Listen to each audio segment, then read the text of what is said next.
Donc, dans l'activité 1, je vous donnais une activité GeoGebra, donc il suffit de cliquer sur le lien et tout le monde y a accès, y compris depuis un téléphone, puis de répondre aux questions.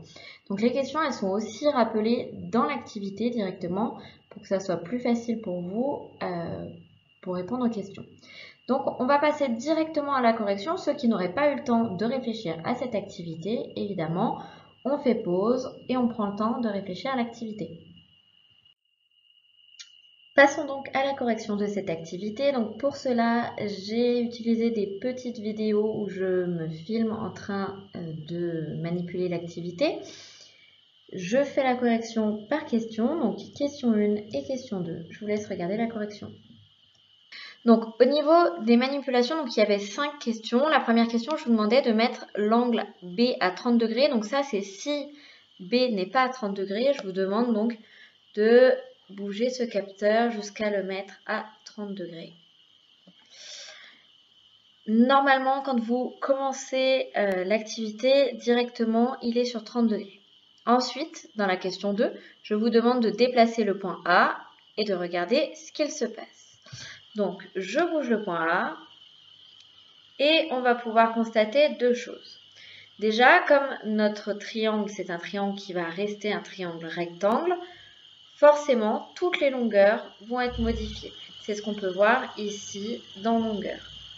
Par contre, ce que vous pouvez voir, c'est que les rapports des longueurs, les trois rapports qu'on a écrits ici, c'est-à-dire les quotients BA sur BC, AC sur BC et AC sur BA, ne bougent pas, ils restent constants, peu importe où je mets mon point A.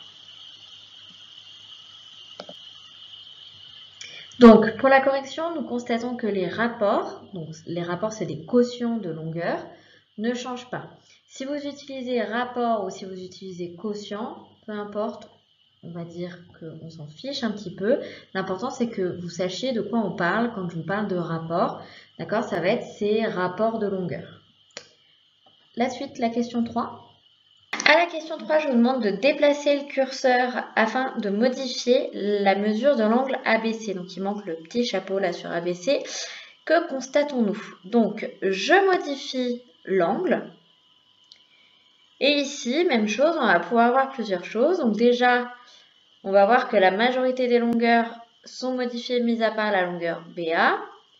Et on va pouvoir voir aussi que peu importe l'angle, à partir du moment où je le modifie, la mesure, les rapports sont modifiés. Donc ici, ça bouge tout le temps, à partir du moment où je bouge la valeur de l'angle ABC. Donc, lorsque l'angle est modifié, les rapports changent. Et enfin, questions 4 et 5. Enfin, regardons les deux dernières questions. Donc, la quatrième question, c'était mettre l'angle B à 72 degrés. Donc, je mets l'angle B à 72 degrés.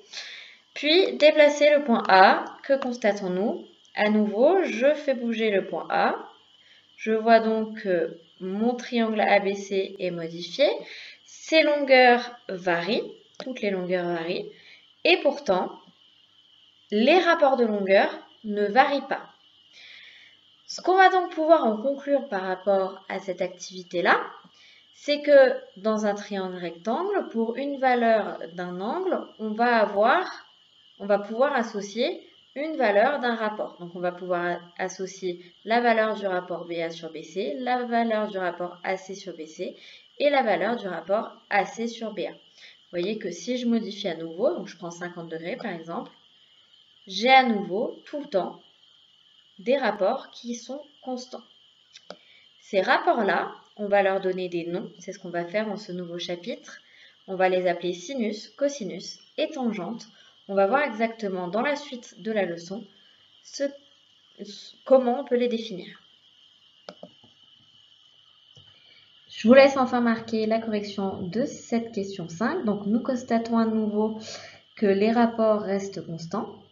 Nous pouvons donc en conclure qu'à chaque mesure d'angle, on peut associer un nombre. En fait, même à chaque mesure d'angle, on va pouvoir associer trois nombres différents qui sont ceux que je vous ai cités, le sinus, le cosinus et la tangente qu'on verra un petit peu plus tard dans la leçon.